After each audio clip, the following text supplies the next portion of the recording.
যখন যে ক্ষমতায় এবং সেই ক্ষমতার ব্যবহারটা তিনি করেন এবং করে বিভিন্ন আনুষঙ্গিক বিষয়গুলো তিনি বড় করে তোলেন, অর্থাৎ স্বার্থবাদী চিন্তা, সেটা প্রত্যেকটা ক্ষমতাবানদের চোখে আমরা দেখি, প্রত্যেকটা ক্ষমতাবানদের প্রভাবে আমরা দেখি।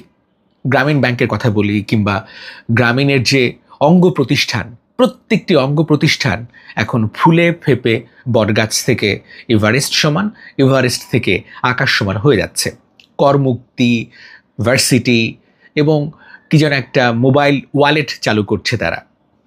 এই সব কিছুই এর সময় হলো, এবং যে সময়টাতে ইউনূস ক্ষমতা পেল, জনগণ তাকে ভালোবেসে তাকে সমর্থন দিয়ে ওই জায়গাটাতে বসালেন।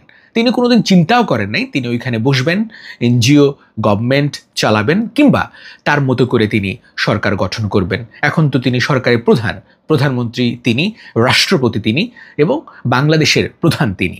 সর্বময় ক্ষমতা তারই হাতে, এবং তিনি সেই ক্ষমতার ব্যবহার করে তার মামলাগুলো উঠে গেল। বাংলাদেশ কোনো সময়ে কোনোভাবেই বিচার বিভাগ স্বাধীন ছিল না। আমি দ্ব্যর্থহীনভাবে এটাই বলি, হাসিনার সময় ছিল না, এরশাদের সময় ছিল না, খালেদার সময় ছিল না, এমনকি ইউনূসের সময়ও নেই। একেবারে স্পষ্ট কথা, বিভিন্ন উদাহরণ দেখলেই সেটা স্পষ্ট আরও হয়।